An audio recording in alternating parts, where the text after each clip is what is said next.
그리스도인들은 믿음으로 살다 보면 억울한 일 당할 때가 참 많아요. 이유 없이 해코지하려고 하는 사람들도 의외로 많습니다.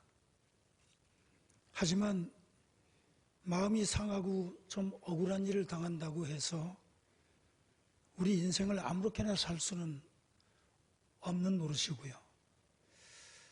그럴 때, 억울하고 답답할 때 우리가 할 수 있는 게 뭐가 있나요? 아무것도 없어요. 고소할 수도 없고 주먹질하고 싸울 수도 없어요. 그냥 하나님께 기도하고 하나님이 도와주시는 것을 기다리는 것밖에는 아무것도 할 게 없어요. 그래서인지 성경에는 여호와께 맡기라는 말씀이 참 많이 기록되어 있습니다. 우선 첫 번째 중요한 부분이 시편 55편 22절에 첫째로 내 짐을 맡기라고 했습니다. 우리 한번 다 같이 읽어볼까요? 내 짐을 여호와께 맡기라. 그가 너를 붙드시고 의인의 요동함을 영원히 허락하지 아니하시리로다. 아멘. 여기서 맡긴다는 히브리어 샬라크라는 단어는 던져버리다, 굴리다, 그 다음에 분리시킨다, 그런 여러 가지 뜻을 가지고 있습니다. 여러분, 산 꼭대기에 올라가서 큰 돌을 이렇게 산 아래로 던지면 빠른 속도로 쫙 굴러 내려가잖아요. 그래서 여기도 충청도에 고향이신 분들이 많이 계시지만 아버지 돌 굴러가 유 하다 보면 그 말이 끝나기도 전에 아버지가 돌에 다친다는 그런 우스운 얘기도 있을 정도로 그 돌에 굴러가는 속도가 굉장히 빨리 내려갑니다. 이 샬라크라는 단어가 바로 그런 단어입니다. 이렇게 인생에 우리가 무거운 짐을 지게 될 때 그 짐을 혼자 끌어안고 애쓰지 말고 마치 그 짐이 내 짐이 아닌 것인 양 내게서 뚝 분리시키고 뚝 떼서 하나님을 향해 굴려버리라는 겁니다. 하나님께 던져버리라는 겁니다. 그런데 여러분, 이것은 결코 나약한 마음도 아니고 무책임한 행동도 아닙니다. 오히려 내가 지고 있는 짐을 여호와께 던져버리고 그것이 마치 내 것이 아닌 양 여호와를 향해 굴려버리는 이 행동은 적극적으로 하나님을 믿고 의지하는 절대 신앙 행위입니다. 아무것도 하지 않고 시종방관하는 태도는 믿음이 아니죠. 믿음의 사람은 고난과 시련이 찾아왔을 때 손 놓고 앉아 있지 않습니다. 바로 그 어려운 때에도 하나님이 나와 함께 하심을 굳건하게 믿고 견디고 인내하면서 그 고난을 적극적으로 이겨내는 것이 믿음입니다. 여러분, 혹시 야곱이 하란으로 형 에서를 통해 피해서 도망갈 때 베델에서 하나님이 야곱에게 주신 말씀 기억하십니까? 창세기 28장 15절 말씀, 내가 너와 함께 있어 내가 어디로 가든지 너를 지키며 너를 이끌어 이 땅으로 돌아오게 할 것이라. 내가 내게 허락하는 것을 다 이루기까지 너를 떠나지 아니하리라 하신지라. 아멘. 야곱은 이때 혼자 자기 홀로 도망가는 줄 알았지만 야곱이 도망가고 있는 그 현장에 하나님께서 야곱과 동행하셨던 것입니다. 여러분, 저 옛날 야곱의 하나님이 오늘 여러분의 하나님이 되심을 믿으시기 바랍니다. 여러분이 고통받는 그 현장, 여러분이 억울한 일을 당하는 그 현장에 하나님도 함께 계신다는 사실을 잊지 마시기를 바랍니다. 건강할 때 나와 함께 하시는 하나님, 병들 때도 함께 계십니다. 형통할 때 나와 함께 하시는 하나님, 곤고하고 궁핍할 때도 나와 함께 하시는 것입니다. 내가 성공했을 때 나와 함께 하셨던 그 하나님이 내가 실패해서 눈물 흘릴 때도 나를 떠나지 않고 내 곁에 함께 계심을 믿으시기 바랍니다. 하나님께 맡기면, 우리의 짐을 하나님께 맡기면 부요도 가난도 감사가 되고 형통도 궁핍도 축복이 될 줄로 믿습니다. 두 번째로 성경은 내 길을 여호와께 맡기라고 했습니다. 바로 오늘 사회하시는 이 목사님께서 읽어드린 말씀, 5절 말씀입니다. 다 같이 볼까요? 내 길을 여호와께 맡기라. 그를 의지하면 그가 이루시고 내 의를 빛같이 나타내시며 내 공의를 정오의 빛같이 하시리로다. 저 옛날 가나안 땅을 향해서 애굽에서 나온 이스라엘 백성들이 가나안을 향해 갈 때 광야길을 건너던 그 백성들을 도우셨던 바로 그 하나님, 구름 기둥과 불 기둥으로 인도하셨던 그 하나님께 오늘 우리들도, 오늘 여러분들도 우리의 인생길을 맡기라는 것입니다. 홍해를 갈라주시고 만나를 내려주시고 메추라기를 먹여주셨던 그 하나님께 여러분들의 미래를 맡기고 여러분의 인생길을 맡기라는 것입니다. 그러면 넘어졌던 여러분의 인생, 무너졌던 여러분의 삶을 다시 일으켜 주시겠다는 것입니다. 여러분 잊지 마십시오. 실패는요, 성공으로 가는 과정일 뿐입니다. 실패가 실패로 끝난다면 우리는 불행한 인생이 되겠지만 우리의 실패는 결코 그것으로 끝나지 아니하고 성공으로 가는 과정의 길이라는 것입니다. 시련은 축복으로 가는 통로에 불과합니다. 여러분, 저와 여러분은 그리스도의 피로 사신 위대한 하나님의 자녀들입니다. 그렇기 때문에 땅속에 파묻어 놔도 잘 되고 옥에 감추어 가두어 놔도 잘 되고 결국에는 다 잘 됩니다. 지금은 내 인생이 다 망한 것 같고 다 무너진 것 같지만 결국에는 잘 되게 하시는 것이 하나님의 섭리입니다. 하나님이 잘 되게 하시면 다 잘 되기 때문입니다. 그러므로 여러분, 내 앞에 시련이 찾아왔을 때 절망하거나 포기하거나 하지 말고 견고하고 강한 믿음으로 전진하고 또 하나님을 향해 전진하시기를 바랍니다. 세상의 그 어떤 시련도 우리를 하나님의 사랑에서 끊을 수 없다는 사실을 믿으시기 바랍니다. 여러분의 인생길을 하나님께 맡기면, 여러분이 걷는 믿음의 길을 하나님께 맡기면 그 길을 시온의 대로로 활짝 열어주실 줄 믿습니다. 마지막 세 번째로, 이렇게 우리의 짐과 우리의 인생길을 하나님께 맡기면 하나님께서 지켜주십니다. 베드로전서 5장 7절 말씀입니다. 우리 다 함께 읽겠습니다. 너희 염려를 다 주께 맡기라. 이는 그가 너희를 돌보심이라. 아멘. 여기서 이 맡긴다는 말도 첫 번째 대지의 샬라크라는 히브리어 단어처럼 에피립산테스라는 히라본데 이 단어도 역시 마찬가지 던진다는 뜻을 가지고 있습니다.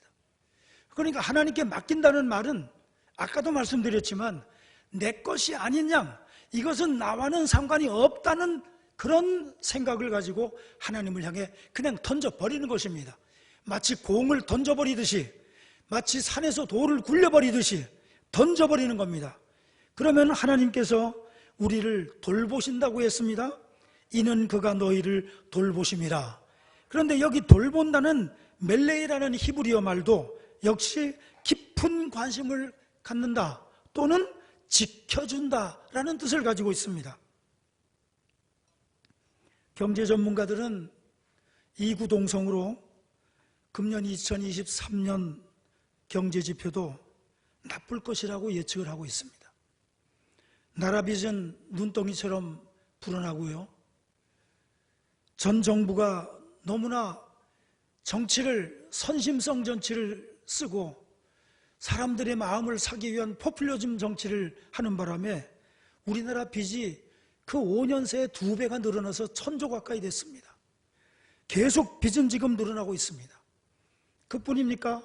고물가에, 고유가에, 고금리에 견딜 수 없는 지금 서민들이 자살하는 사람이 부지기수입니다. 거기다가 또 코로나 사태도 이렇게 끝나질 않고 그냥 질질 끌면서 우리를 힘들게 만듭니다. 온 세상이 지금 불확실한 미래 때문에 불안과 근심에 갇혀있고 그로 인해서 세계에 많은 전쟁들이 일어나고 있지 않습니까? 그러나 여러분, 다시 생각해 보면요, 인류 역사에 위기가 없는 때가 있었습니까?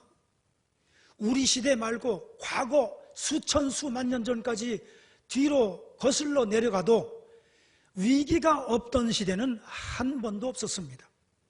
인류 역사가 있는 곳에는 반드시 위기가 있었고 그 위기 때문에 분쟁도 있고 전쟁도 있었습니다.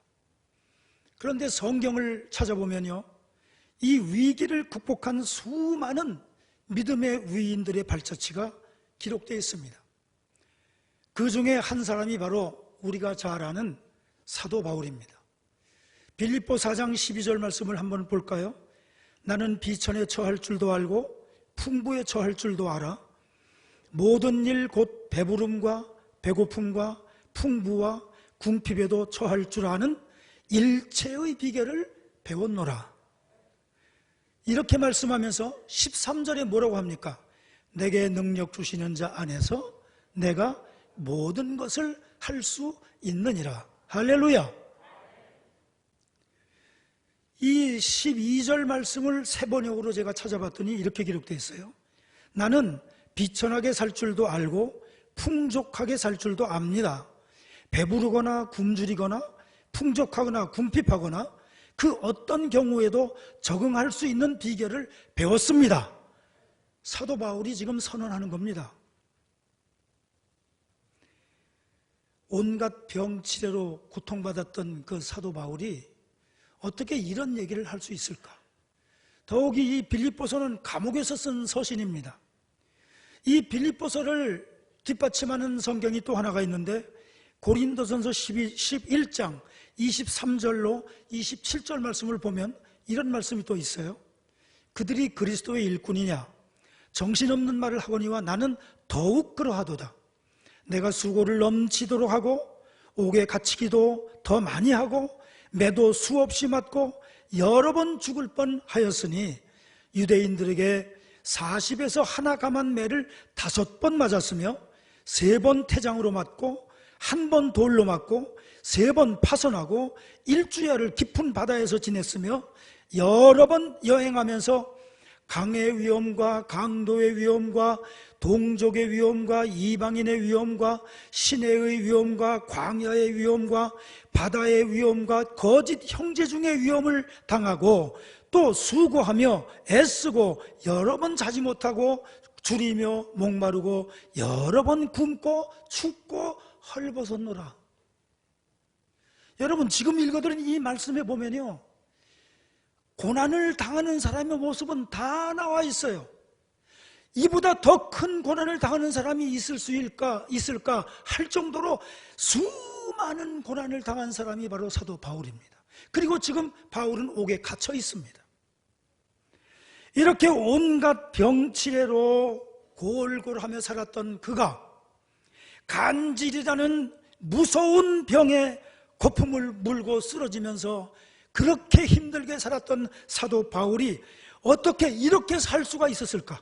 어떻게 이런 선언을 할 수 있었을까? 이유는 단 하나입니다. 이유는 단 하나입니다. 모든 자기의 짐을 여호와 하나님께 맡겼기 때문입니다. 자기가 진 짐을 사도 바울은 하나님을 향해 던져 버렸기 때문에 이런 수많은 고초 가운데서도 기뻐하라, 내가 다시 말하노니 기뻐하라, 항상 기뻐하라. 내게 사는 것이 그리스도니 죽는 것도 그리스도라. 내가 죽음으로 인해 그리스도가 살면 나는 큰 영광이다. 그는 항상 주 예수 그리스도에게 자신의 모든 짐을 내어 맡기고 던지면서 살았기 때문에 그는 이러한 고초 속에서도 승리의 찬양을 부를 수 있었던 것입니다. 그렇습니다. 여러분, 오늘날도요, 바울처럼 하나님께 맡기면 살 수 있습니다. 바울처럼 하나님께 짐을 맡기면 고난이 축복으로 변화됩니다. 어떤 고난도 믿음으로 하나님께 맡기면 여러분은 반드시 믿음의 승리자가 될 수 있는 것입니다. 사람마다 자신의 신앙을 표현하는 방식이 결코 똑같을 수는 없습니다.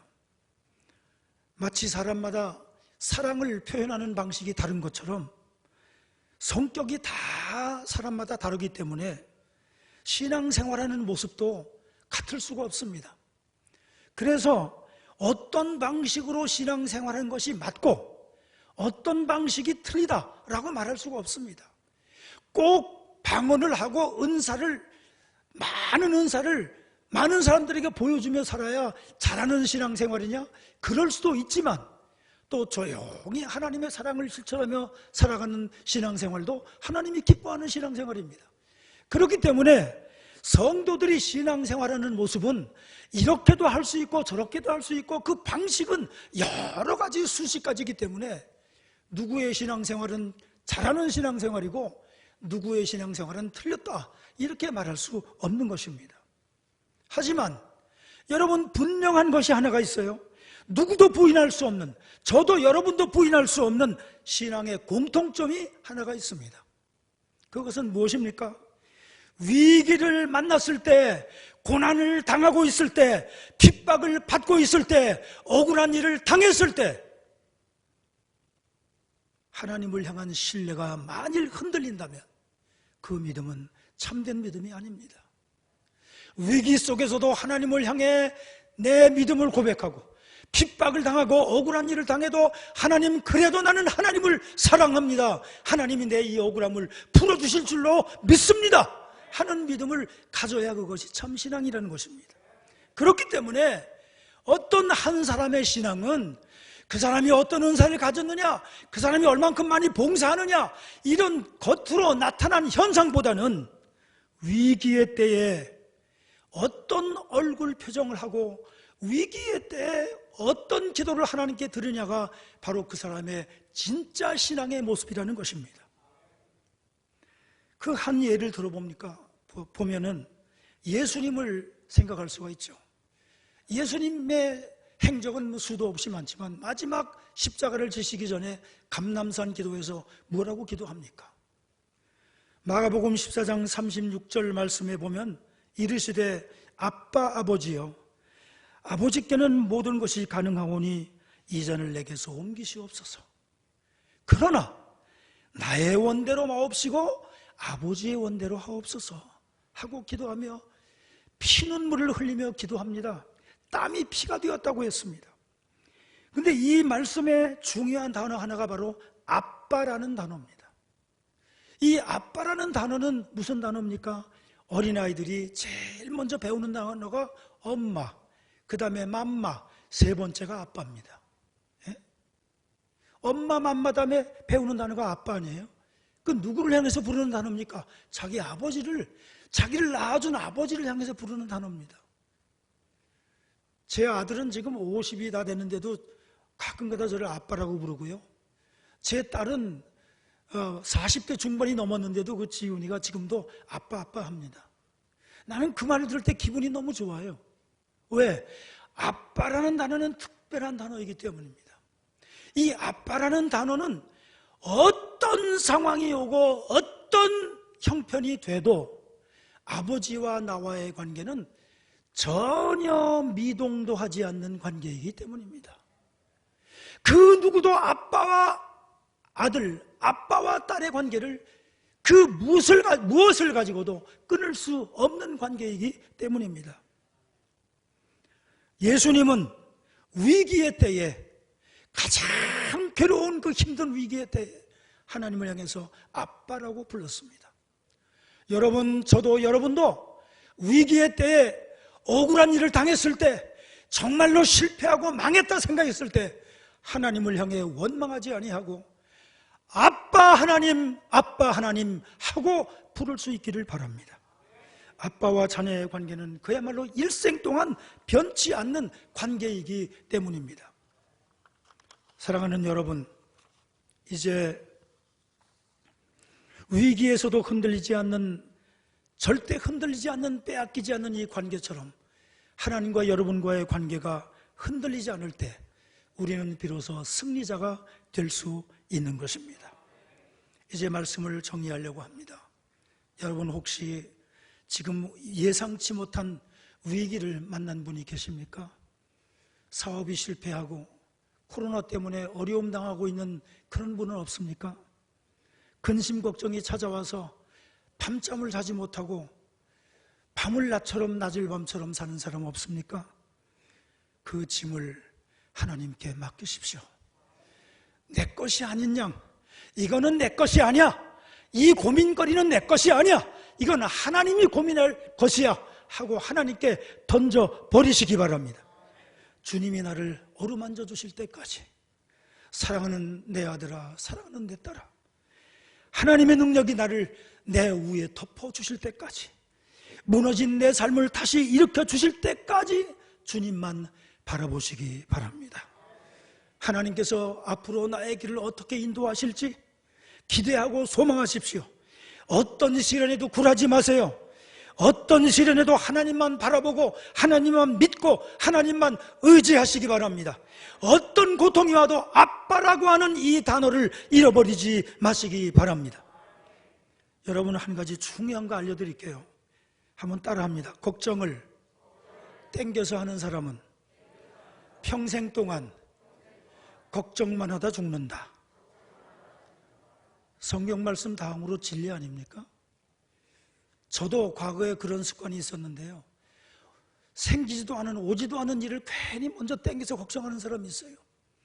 그렇게 맨날 오지도 않은 일 자꾸 땡겨서 걱정하는 사람은 평생 동안 걱정만 하다 죽는 거예요. 좋은 날 살아보지 못하고 죽는 거예요. 여러분은 그런 어리석은 사람 되지 마세요. 걱정할 시간에 하나님을 바라보세요. 걱정할 시간에 예배당에 나와서 기도하세요.